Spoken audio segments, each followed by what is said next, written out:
Welcome to the Sunday Times Politics Weekly, where, as always, we explore the big political stories of the moment. I'm Mike Siluma, and thanks for joining us. This week on the Politics Weekly, we're reflecting on the Public Protector's leaked preliminary report, which seems to have exonerated President Cyril Ramaphosa over the Phala Phala scandal. We also look as well at the question of public accountability for our judges and why it seems to take so long to bring them to book when they stray. Joining us for this episode of the Politics Weekly is Franny Rabkin, who's the Sunday Times legal correspondent, as well as Dr Fikile Vilakazi, who's been on the show before, who now teaches politics at the University of the Western Cape.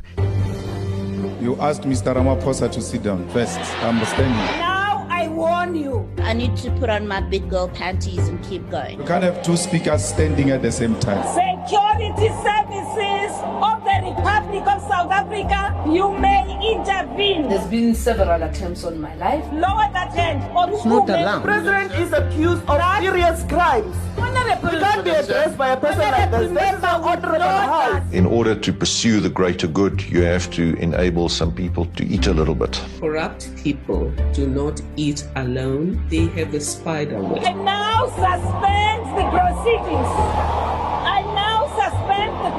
I have warned you. Welcome to the both of you. Shall we start with you, Franny? In the last week, there was a lot of excitement about the leaked public protector's report into Phala Phala.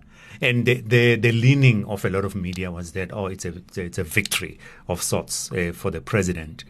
Is that a correct reading? I think so. I think it is a victory for the president.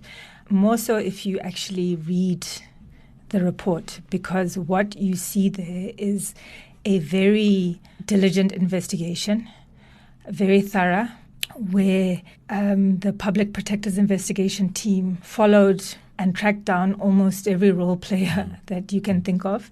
However, what we shouldn't forget is that even though it was thorough, it was a narrow investigation. There are areas around the Phala Phala burglary that the Public Protector specifically did not go into because they are being looked at by other agencies. So things related to exchange control, she didn't go into. Things related to criminality, she didn't go into. There's some evidence in there related to what the IPED is investigating that she didn't make findings on. So that still is outstanding. Okay, just cryptically, because not everybody follows these developments that closely, but also because in South Africa, as you know, there's a new scandal, new controversy every day. Yes. What was the background to the Public Protector's involvement in the Phala Phala issue? Well, what was he investigating? Well, after the story broke that Mr. Arthur Fraser had laid this criminal complaint with the police about this burglary, the ATM opposition party laid a complaint with the Public Protector, and then the DA also laid a complaint, and then there were 2 complaints from members of the public as well. And they relate specifically to breaches of the Executive Ethics Code, relating to acting unethically in undertaking paid work other than the work that you are allowed to do as a member of the executive. That's the one. And then the other is abuse of state resources to investigate your private business, and that is in the context of a conflict of interest. So as a member of the executive, you can't put yourself in a situation where you expose yourself to a situation where a conflict might arise between your personal interests and your interests as an office bearer. So that's what's in the Executive Code of Ethics. So they alleged those breaches that arose from what happened or what was alleged to have happened at that burglary at Phala Phala.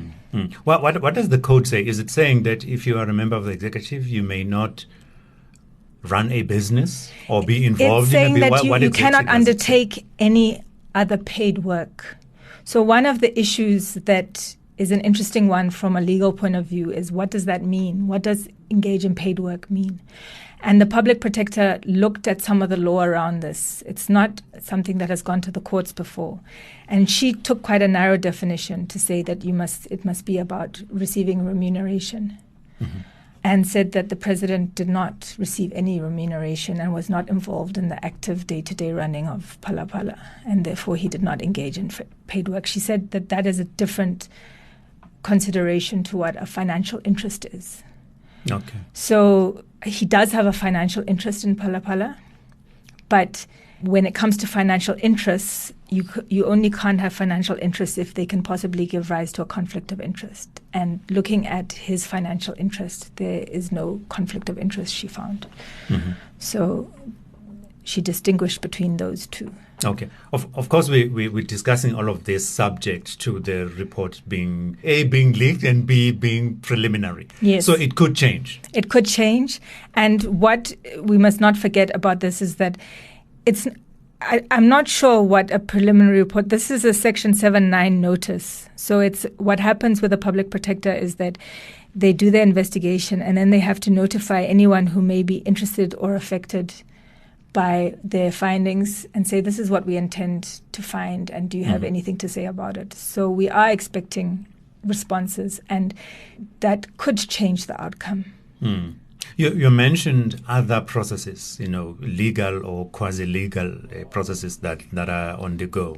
But what would you say is the worst thing that can happen if the final report comes out maybe with unfavorable or negative findings, against the president? Could he go to jail? Could he, what could happen to him? I mean, I don't think the public protector can send the president to jail. But the public protector could refer any factual findings or factual discoveries that she makes to the police, which has happened before, for criminal investigation. The facts that we have right now would not indicate it going that way, but who knows what could happen.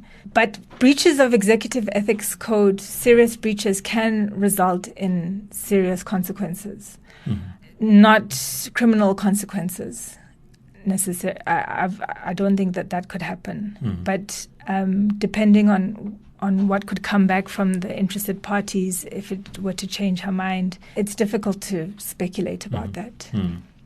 And how long is it going to be before we get a final report? Are there any estimates? Or I'm not sure. I think that they have 10 days, but then she still has to incorporate, and if they come back with anything, then she might need to investigate further. I'm not sure, Mike, to be honest. Okay. Hey, Dr. Vilakazi, I'd like for you to come in here because you, Franny here, looks at things from a legal or legalistic point of view. But you're the politician of the three of us right now. So when you look at the Phala Phala scandal, how would you assess its impact on the presidency of Cyril Ramaphosa? Mike, good afternoon also to the listeners. If you look at the situation of this interim report at a political level, it has got varied consequences in a sense that if you are an ordinary citizen of South Africa, you've heard about the Phala Phala scandal and what the president has been alleged to have done. And then the public protector comes with this interim report to say the president has not been found guilty.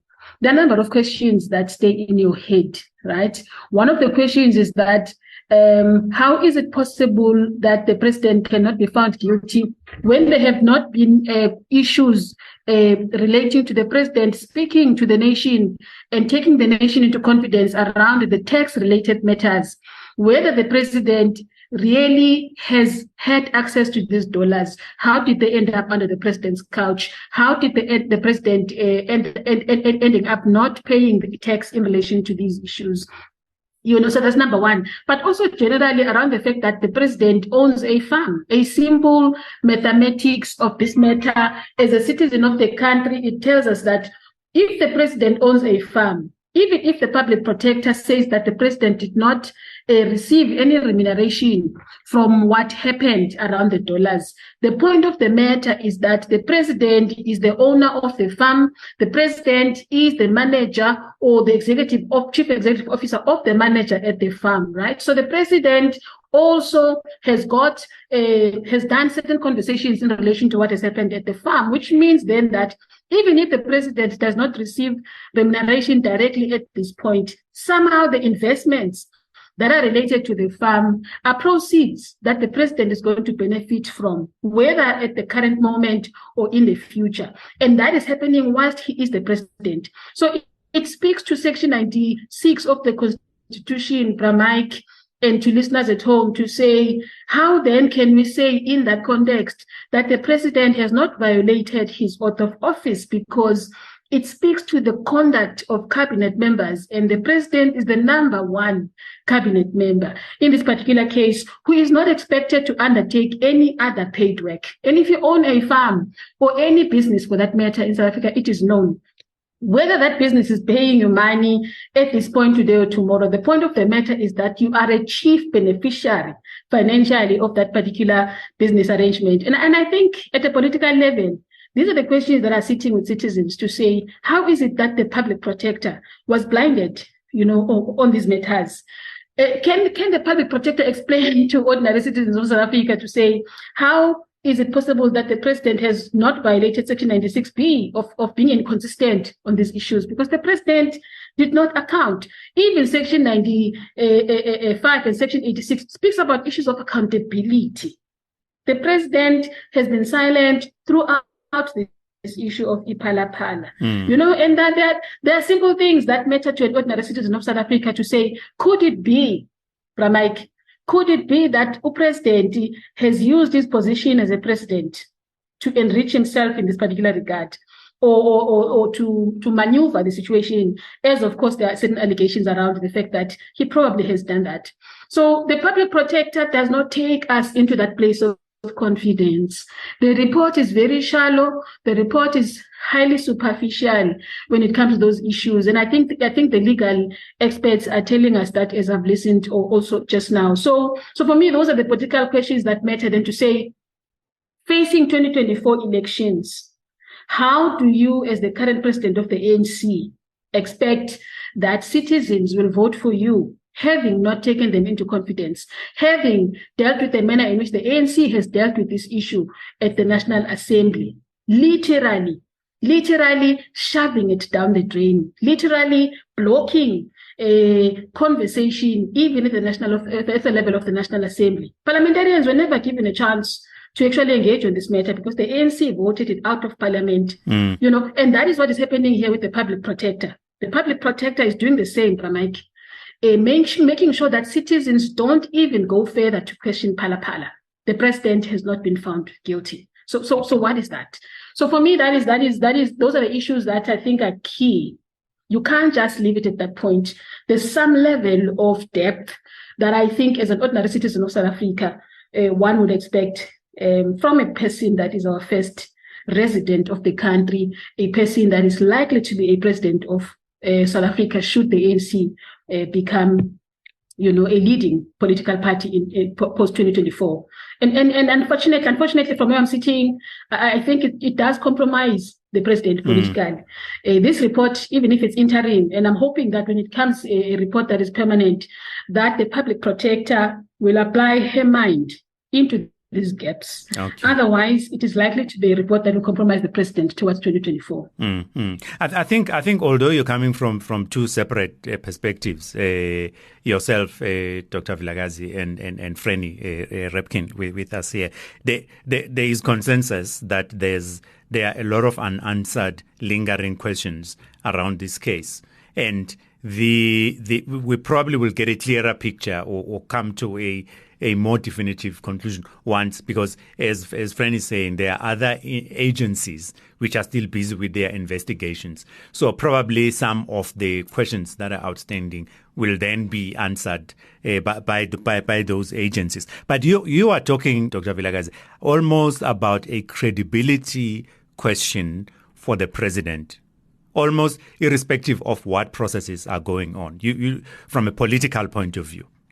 Ramaki, yes, I am, because credibility and reputation matter when one goes to the polls. At a political level, we know that we vote for people because of what they represent. So when South Africans go to the polls in 2024, you vote for charisma, you vote for personality, you vote for character, right? You vote for trust.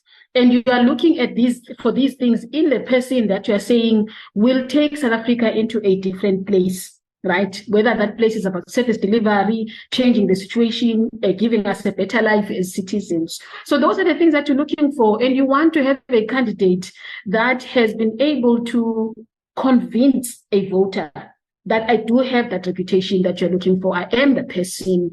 I am Tumamina, which is, the president's campaign, which is the campaign that made him really the president of this country.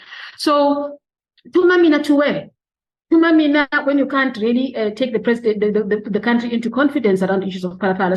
So that is what I'm touching on here, to say, let us make sure, or the public protector make sure, or those who deal with these issues at the legal level, perhaps also at the level of the public protector, because the public protector has got a constitutional mandate to hold Parliament accountable and to play a role of oversight.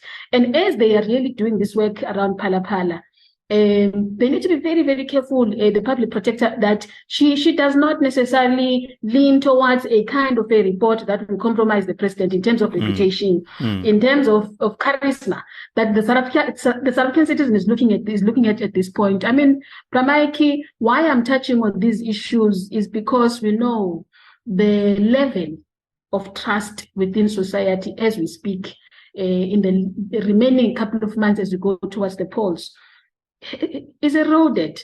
The voter is so divided at heart and at mind, right? It needs something that will say, yes, this is it. The voter doesn't know at this point whether to vote for President Cyril Ramaphosa or for Helen Zille or for Julius Malema or for a coalition of some kind.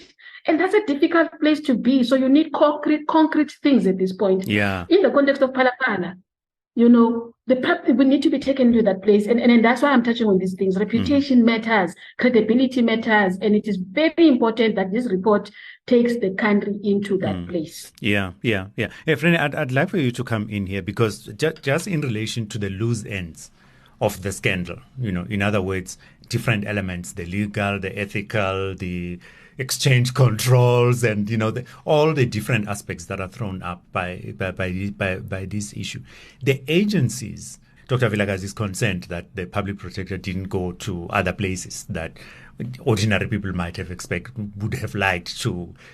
She hasn't answered questions that ordinary people would have liked to be answered. Now, the different agencies which are doing the hawks and all of that, do they talk? Does the Constitution say they must talk, or does the Constitution, demand that they work separately? Talk to each other? Yes. Could they talk? Interesting question. Because there are different investigations. For example, the public protector did an investigation. The hawks are doing something else, and other people are doing other things. So SARS is prohibited from talking. Taxpayer information is highly confidential. So SARS's hands are tied. It's by law not allowed to share that information with anyone, unless by court order. There are exceptions. And recently, one of the exceptions is when the taxpayer themselves gives consent. So recently, SARS made a statement saying that that the president had actually given SARS consent to reveal his taxpayer status as far as Phala Phala was concerned, and therefore SARS was able to reveal that he and Tabanyoni, the official name of Phala Phala, is fully tax compliant. So SARS has cleared him on that score. On the Reserve Bank, it's interesting, in the report, the public protector said that the investigation team put in questions to the Reserve Bank and were sent packing by the Reserve Bank, saying that issues of exchange control regulations, that's exclusively our domain. We are investigating. And that investigation is ongoing. Then on IPID did give information to the public protector, quite disconcerting information in the report, but no findings were made. I checked in with IPID today. Their investigation is still ongoing. They are, all law enforcement should be cooperating with each other. And as far as they are lawfully able to, in terms of the legislation or what governs them and their policies, I would say that's probably the general position. So these investigations could go on beyond next year's election, conceivably. or some of them? I mean, because it looks like there's no central coordinating place which says we got to finish by whenever. Like they're going at their different paces. I mean, I think it would be very wrong for any law enforcement to be even thinking about an election as something that should be motivating them to speed up an investigation or slow down an investigation. That's not something that law enforcement should be thinking about. They shouldn't care. Like any other criminal investigation, they should be treating this like any other criminal investigation. And whether there's an election or not, the President, Cyril Ramaphosa, is just like any other criminal suspect. For the Hawks, he must be investigated the same way as any other. So I don't think the fact that there's an election should play any role in that. But all investigations should be done as quickly as possible. And criminal investigations, the longer they take, the harder it is to find the evidence that you need. Yeah.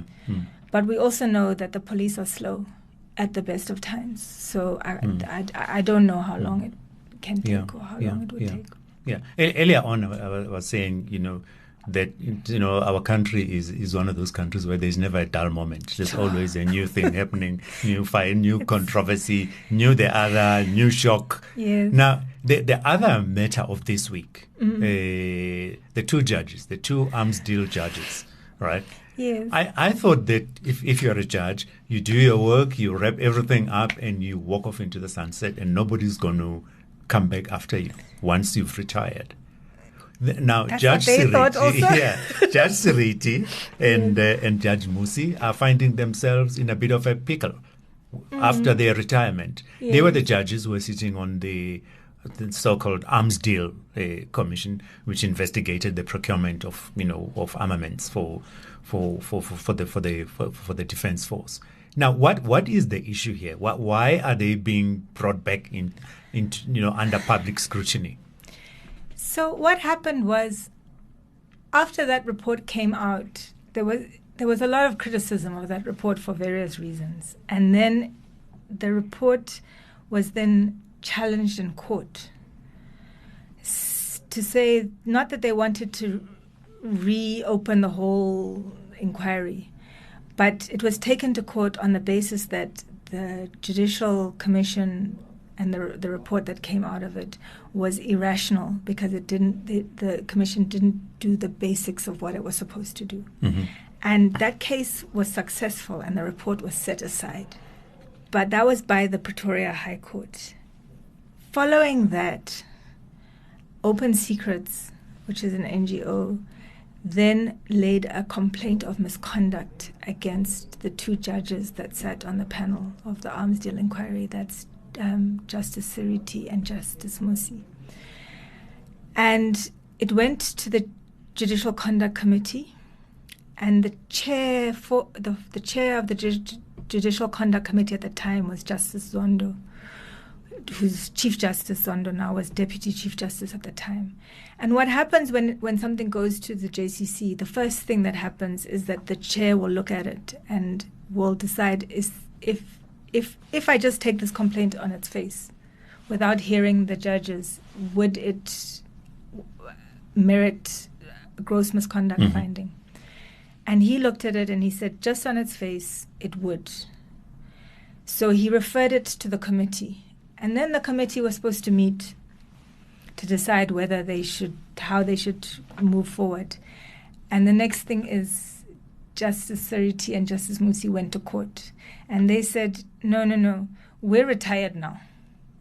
You can't be complaining about retired judges. Retired judges should not fall under the disciplinary regime. Even if there's an element of misconduct or... Yes, they're saying that, and even if the complaint arose, the conduct that's being complained of arose whilst they were still judges.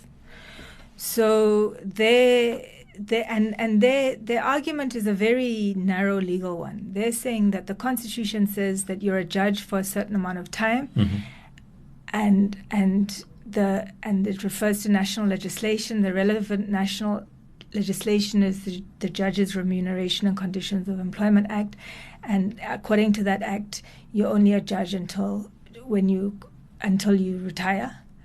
And then the JSC Act comes in and says, no. For disciplinary purposes, you're a judge forever. And they're saying that that's unconstitutional. Mm-hmm. So the JSC then said, no, as far as we're concerned, you get paid as a judge forever. Mm-hmm. And you are accountable as a judge forever. And so this was the argument that was in court this week. Okay. All right. So essentially, they don't want to be called upon to account over the. They're saying that it's unconstitutional for them to be. It's not that they don't want to; it's unconstitutional for them to be. Yes. It's like deep legal speak. But the important thing, I mean, apart from their particular case, but the important thing for me is the implications that it has broadly, because judges. We know how long these complaints take. They take very long. So it means that if there is a complaint and you're 2 years from retirement or 1 year from retirement, the chances are you're not going to be held accountable because these things take forever. Why do they take forever? Is it not the judges who always say justice denied? Justice delayed. It's such a good question. I don't know the answer. It's one of the things that I'm constantly seeking answers to as a journalist. Okay. Let me ask Dr. Vilakazi, just lastly, on talking about judges, there has been a tendency, particularly by politicians, to attack judges and the judiciary. I think at some point the favorite word was judicial overreach, when the politicians didn't like what the judges were doing. The tendency of politicians casting aspersions either on judges or the judiciary generally, where does it come from? Because my understanding is that the Judicial Services Commission, the panel that chooses, you'll correct me here, Franny, if I'm using that chooses the judges, includes politicians. So at what point do politicians feel that actually they're now at liberty, and why do they do it, in your view? Ramike, the issue of judges and the judicial system in the country is not helping us in a sense that, just in the context of the arms deal, we know that this case, of the former President Jacob Zuma and others is sitting in court for more than 15 years. And I think the legal experts would probably even know better than I do in that regard. So it is for that reason that judges are at a place where they need to assist in terms of prosecution. They need to assist in terms of fast-tracking, justice. But what we have seen in the context of the arms deal is that this case has been lingering in the courts for so many years, and for reasons that Franny put so well, also in terms of just the credibility of the judges that are sitting on that case. And citizens have been asking as well, what have they done to Mama Patricia de Lille? Because she was one of the spokespersons against this, when she was still with the Pan-Africanist Congress, also with GOAT, and now she's a minister and she's silent about these things. So it is for those reasons that there are political tactics that seem to be playing themselves in relation to either influencing judges towards a particular way. There are some of those allegations, in terms of the Chief Justice Uzondo, for example. We know that people have said so many things about the Chief Justice, not just in the context of the arms deal, but just in terms of the relationship with the president, that the president is seen to be enjoying. So it is for those reasons that politicians then tend to be skeptical, and not just politicians, but ordinary citizens, to say, is the judicial system in South Africa helping us to move the country closer to a place of justice, or not? And I think the answer is on the wall. In the context of the arms deal, clearly justice has been delayed here and it has been denied. The country is still sitting with that case. We do not know whether that case will ever be resolved. People who are implicated in that case will probably even die, and they will not be held accountable, including the judges, but also even the alleged perpetrators, who are former members of, or who are former heads of states, like in the context of former President Jacob Zuma, but also related others who are implicated. So it's for those reasons that we never see justice within the judicial system in the country, and something needs to change there, Pramike. That's what I would point out. Franny, you wanted to say something? Is it a problem of the judges, or is it a problem of something else. If you have a case that goes on for such a long time, I'm thinking if I were an individual and I was wronged and the person who wronged me is still walking around because the case is not concluded, how would I feel? I mean, the justice system is slow. I don't think anyone can deny that. And I think for people who are watching, I can totally understand the frustration when you're watching that. But I think it's very important that we understand where that slowness is coming from, because I think most of the time it's unfair to blame the judges for that. So taking, for example, the case, the prosecution of the former president, which is the example that we've just been talking about, that one, to put that at the door of the judiciary would be completely unfair in my view. So you think it's a system thing? No, I mean, I think what I do think that we really need to give some thought to is what we're seeing now. We have a rights-based culture in South Africa and a constitution where if you are an accused person, you have certain constitutional rights, and those are very important. They're much less important for high-powered former presidents than they are for normal people who are arrested for shoplifting or for stealing chicken from Checkers. That's when they become really important, and that's why we need them. But they apply to everyone. But what we see is that when you have money and you have power, you can abuse those rights to delay and delay and delay.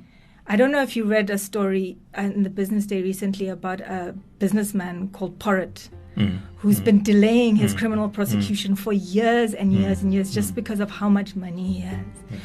Sorry, you want to wrap up? No, okay. I think I'm very passionate about this issue. I think it's a topic that might be worthwhile for us to come back to. But all I'm trying to say is that we need to be careful about identifying where these delays come from.